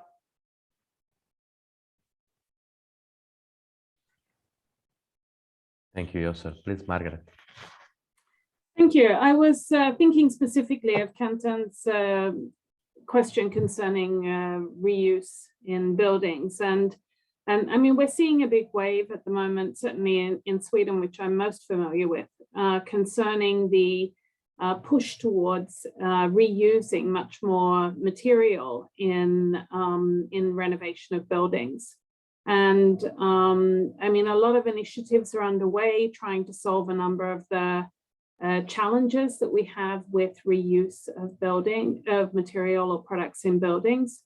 And at the moment, what we're finding is that because there are so many different things that need to be solved in terms of insurance of material that's been used previously, in understanding whether or not the performance is still acceptable, given that regulations have changed over time from when the products or materials that are being reused were originally being developed or produced, things like that. Then a lot of the products and materials that are being reused are actually ones that don't have fire safety requirements placed on them, because they're the easiest ones to reuse in these situations. But I think that we'll find that in the future, as we're increasingly trying to include more and more, say, structural elements of the building that are being reused in new ways, then we will be moving into the field of products and materials that do have fire performance requirements placed on them. And I suppose the short answer is that we'll always have to make sure that these products, when they're being reused, have reasonable, verifiable, good fire performance. I don't think that we want to come into a situation that we're saying if a material is being reused, then it's allowed to have a poorer performance than what we've said as being the requirements for today. We just have to make sure that we are actually optimizing based on both fire performance and sustainability requirements here.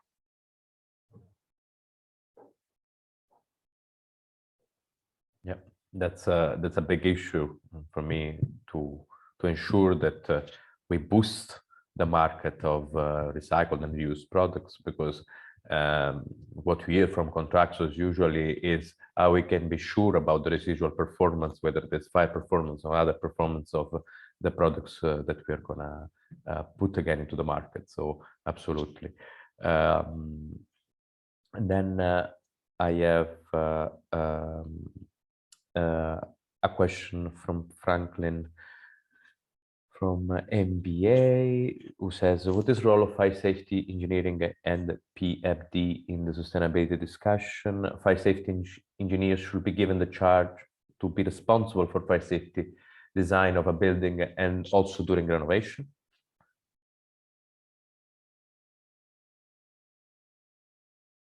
Grunde.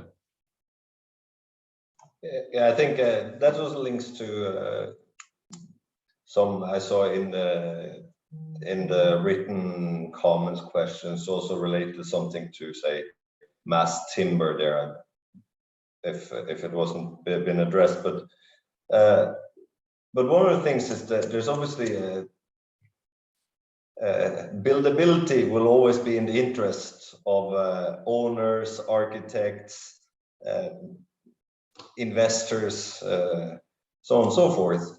But we cannot let that be the driver, to say that this should make fire safety or whatever, earthquake or whatever requirements there are for safety of buildings. We cannot say that these need to be made in an easier way so that things can go faster and it can be easier for people to navigate. I think in this complex situation we are now, with even more complex when sustainability has been added as a factor, is that we need competence. We need to really go even further into that the right people do these things, rather than say, oh, this is a script that everyone can follow, because there is no script for these buildings, and the materials are so different, and the systems, and also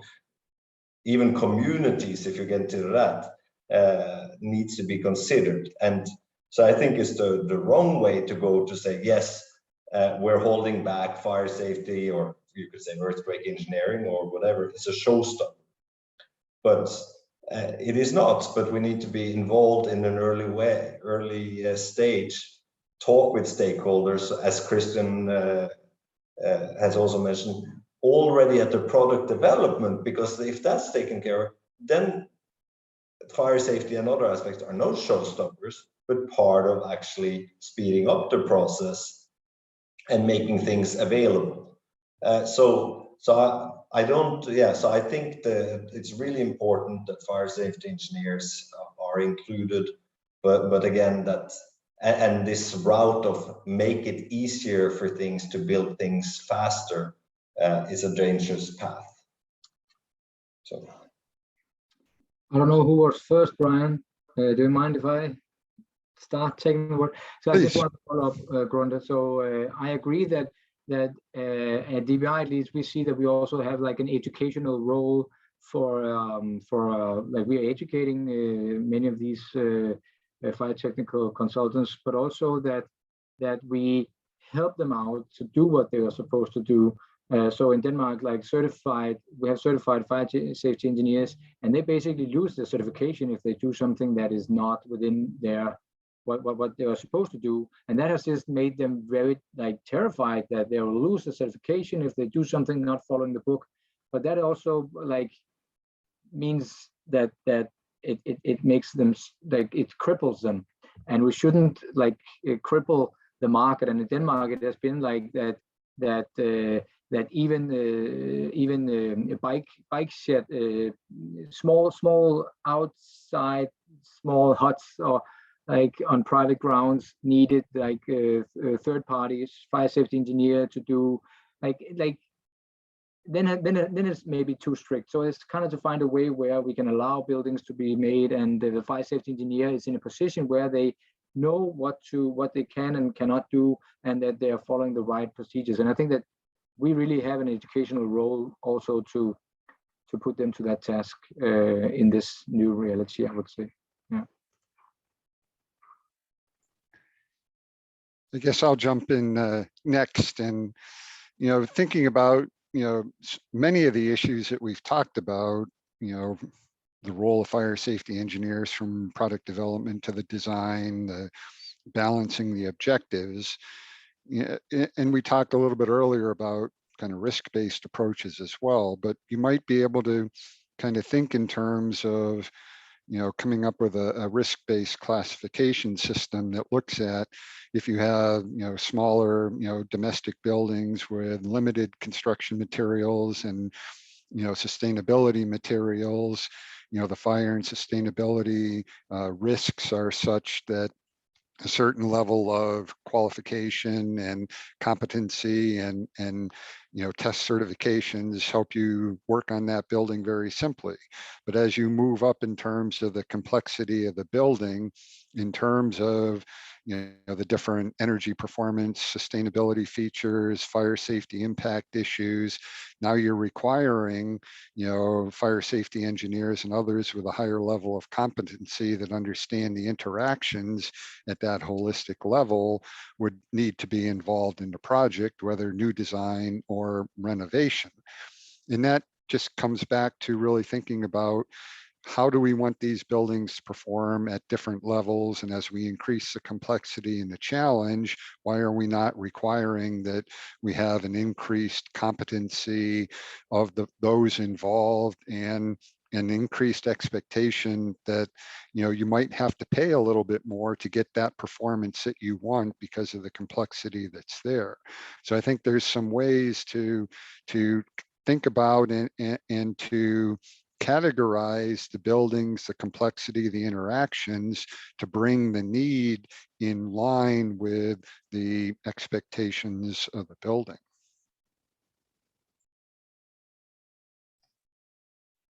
I just wanted maybe to tie a comment to what Christian said, and Brian, just right now, as my modest experience as a fire safety consultant around for a year, I would really say that I agree with Christian that we are stuck with, we need to follow what the regulation said, because no one will put their name on a certificate that can then mean that it will be retracted at some point, and then you would lose your employment. So fire safety engineers, at least in Denmark, have to be very careful in what they allow or not towards that frame of regulation that we have.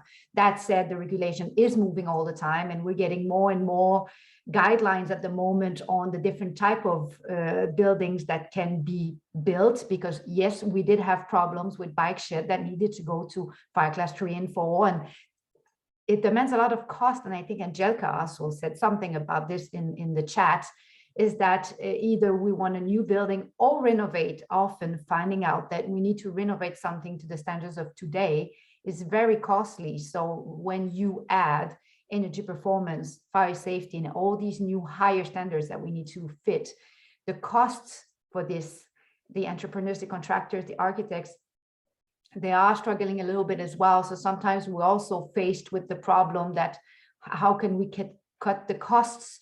And like Grunde said, there's no fast way, and we should not try to make it faster. But the thing is that things are going very fast, and fire safety engineers, I remember having, 10 projects at the same time, and everybody wants to be top priority. And there's only 250 fire safety engineers in Denmark, and I don't know how many construction projects, maybe 3 times as much.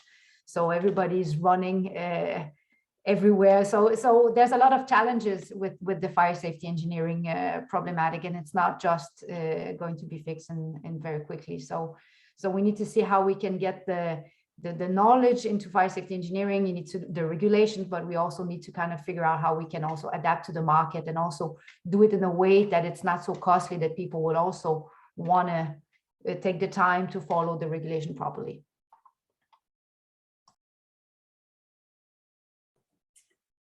So maybe we can't hear you, Quentin.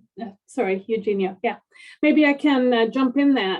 I think one of the important things that's been brought up by several people here is the level of expertise. And that sort of comes back to the universities that are educating the fire safety engineers. And I think that this is a challenge that we're definitely well aware of at the various universities that are educating fire safety engineers.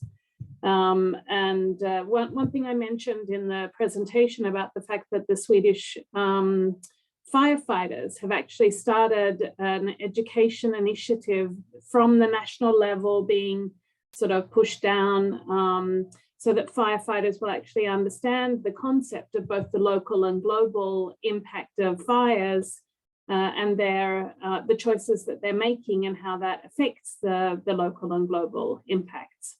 And we're looking at doing things, various universities around the world, in trying to make sure that the fire safety engineering generations that are being educated now and moving forward will have better tools in order to be able to better understand both the sustainability objectives and the fire safety objectives that they will be dealing with when they're dealing with these various types of projects.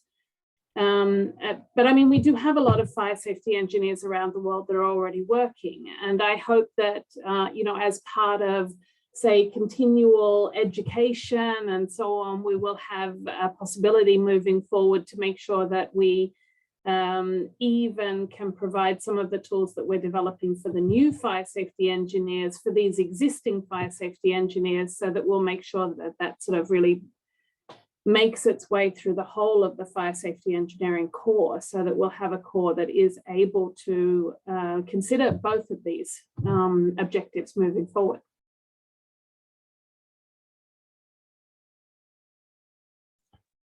Thank you very much, Margaret. And with this last answer, and also inspirational for future generation, I would like to thank everybody in the panel. It was a pleasure talking to you and having this nice conversation with different perspectives from different worlds. And I hope it's also the start and the beginning of future projects and advancing together on this important topic. So thanks to everybody. And this gives me the possibility to introduce our last speaker. And I would like to maybe ask the rest of the panelists to close the camera and the microphone. Thank you. And our last speaker is Fulvia Raffaelli. Hello, Fulvia. Hello, Fulvia. Ciao, Daniel. Ciao. Good afternoon, everyone. And Fulvia is head of the unit of construction, on the construction unit of DG GROW. And since 2015, she's been leading the commissions unit in charge of the implementation and the revision of the construction product generation, the construction 20 strategy, and also in the past, in the same year, she covered the aspects of circular economy, energy efficiency, and climate-related policies.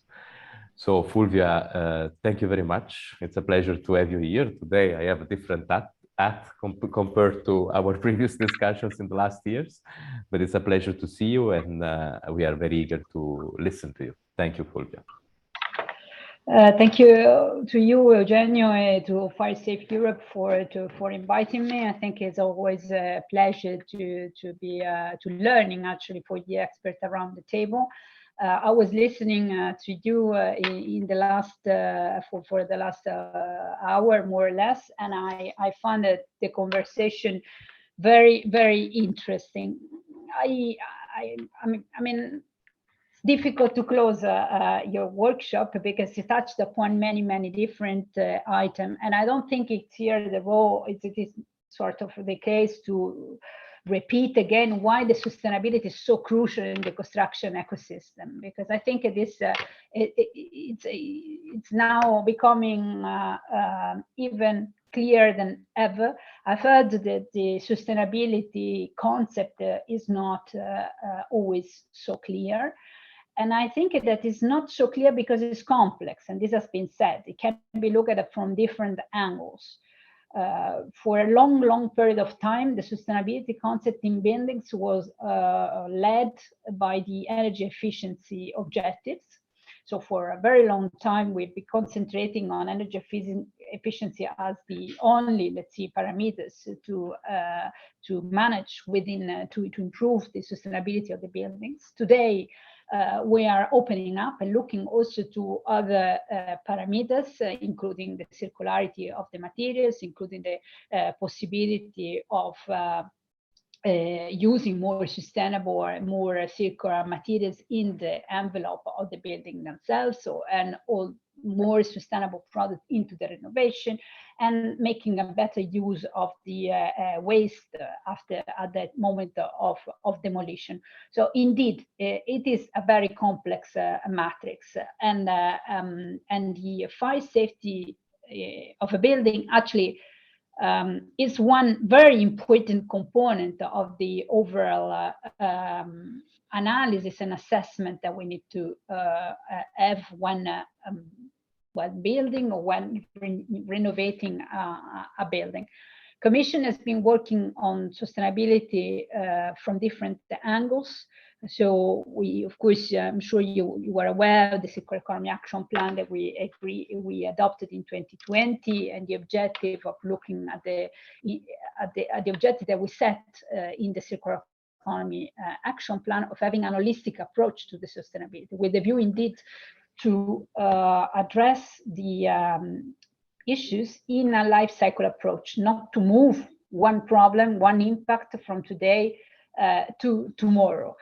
We also work very closely with the colleagues in the GNR in including these references to the life cycle assessment in the renovation wave, because again, it is important to have this very holistic approach when designing and when preparing actually for renovation works. The same concept is taken up, and you mentioned also in the proposal for the revision of the Energy Performance and Building Directive, and again into the construction products regulation proposal that we suggest. So I think that from a policy perspective, we are fully aligned.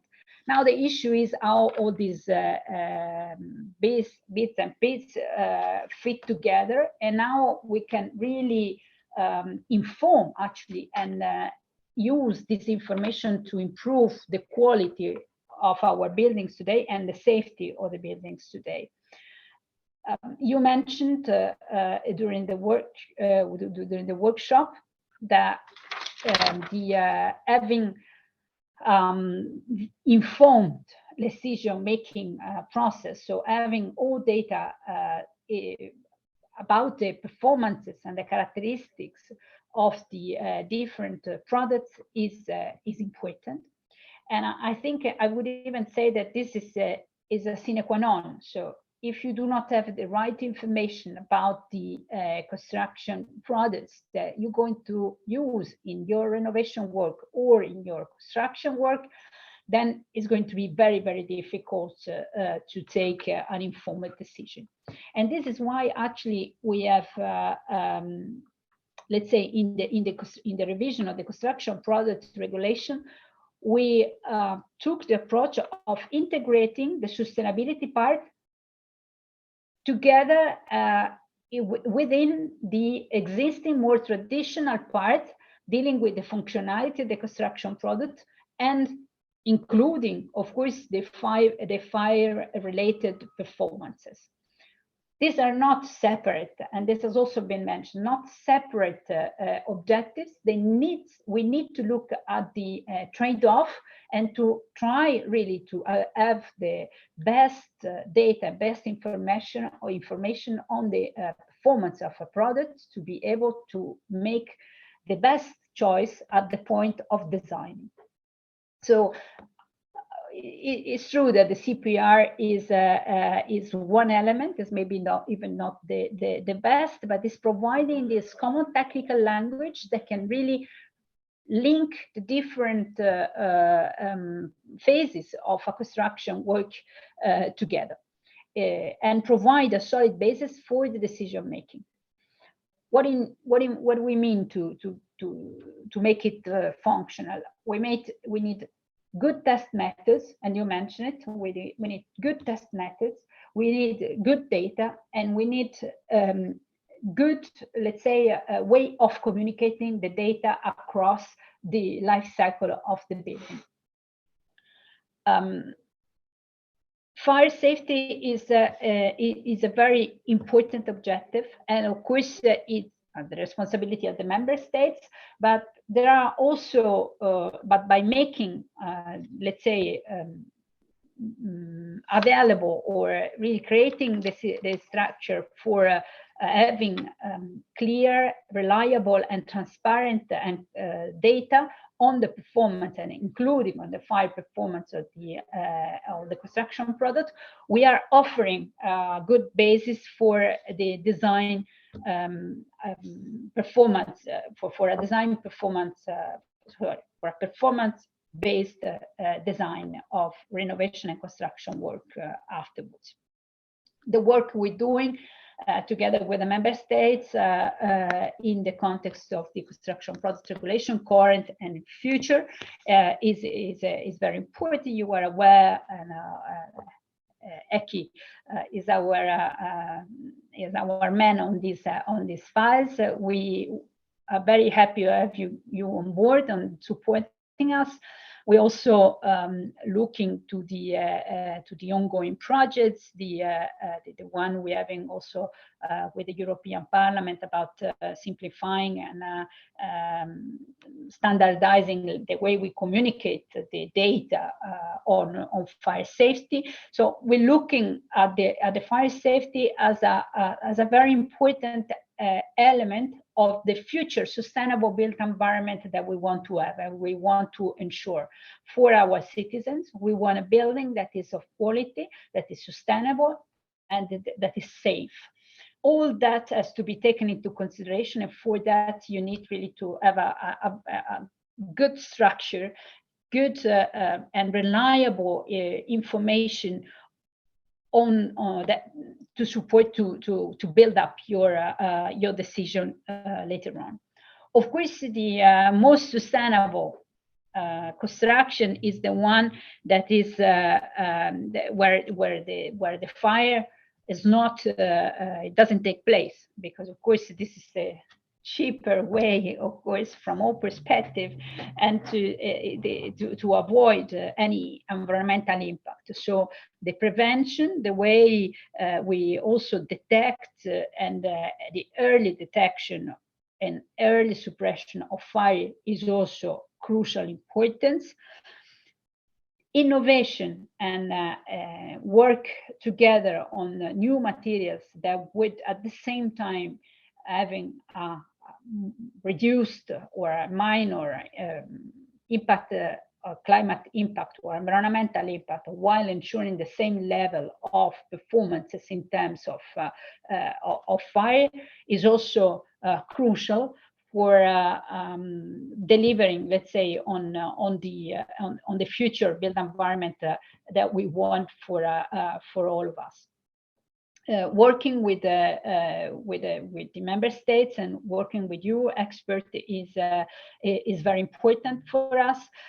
Is by pulling together our different expertise that we can really make the difference. Of course, we you mentioned it, the responsibilities are shared with the member states, sometimes with the regional authorities, but I think that by working together on the let's say on providing a very clear, transparent and reliable information, we can already create a very good basis, let's say, for the work and for improving the situation in the future. This is also a very important element for the functioning of our internal market.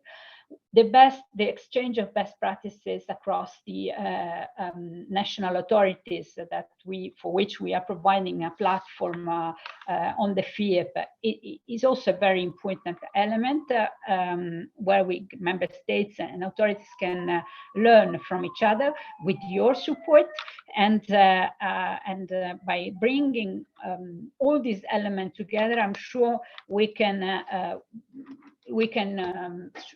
support and work together to get a better and safer built environment of tomorrow. So thank you very much, Eugenio. Thank you to all of you, dear experts. Looking forward to continue working with you. And back to you, Eugenio.